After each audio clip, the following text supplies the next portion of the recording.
Amazing guidance of Sri Nisargadatta Maharaj.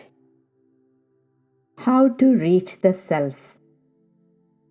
An in-depth look, a drill down of a teaching by Maharaj. Here is the teaching by Maharaj. Maharaj says, the self stands beyond the mind, aware but unconcerned. The questioner asks, how to reach it? Maharaj answers, you are the self, here and now. Leave the mind alone, stand aware and unconcerned, and you will realize that to stand alert but detached, watching events come and go, is an aspect of your real nature. Let's take an in-depth look into this teaching. What does Maharaj mean by what he says in this teaching? How do we accomplish this? The goal is to realize that to stand alert but detached, watching events come and go, is an aspect of one's real nature. When Maharaj says, you are the self, leave the mind alone, stand aware and unconcerned, there seems to be two factors involved. One is practice called abhyas, and the other is dispassion called vairagya.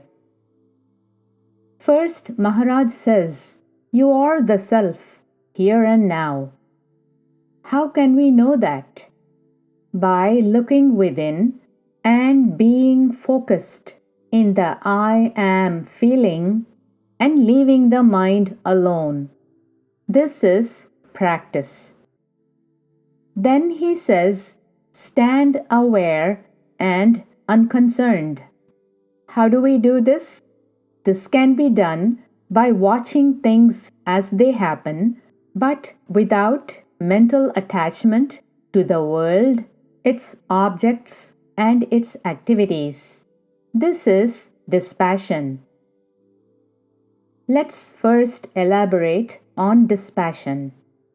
We know that in deep sleep there is no world, nor objects, nor anything else for that matter. But when we wake up, the ego emerges and gives rise to innumerable thoughts about the world, objects, and activities. Then we get involved in various activities with attachment to both the actions and their results. But when we consciously start practicing dispassion, it means that we should do two things. Regarding thoughts, we should stop attaching too much importance to these thoughts. We should stop getting consumed by them. We should realize that we can take them or leave them. We should understand that it is not mandatory to think through in detail about every thought that appears in the mind.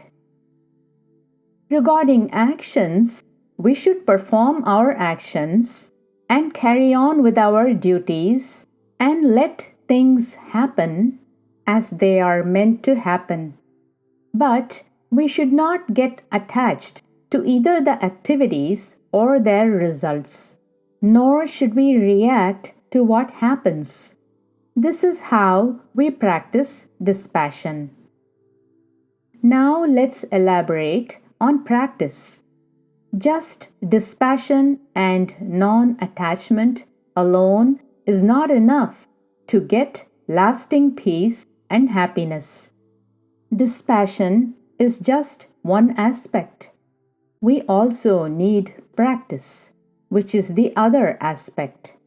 And the practice is, according to Maharaj, consciously, willingly focus on the I am feeling. This is how we engage in practice. So, dispassion keeps the mind away from restlessness, which we might call the negative aspect. And practice helps us to focus on the I am feeling, which we may call the positive aspect. And when one follows these two aspects of dispassion and practice diligently, one will realize that to stand alert but detached, watching events come and go, is an aspect of one's real nature. This is what Nisargadatta Maharaj conveys in his teaching. Sages say that it is not enough to repeat the bare words or think of them. The significance must be traced and understood with practice.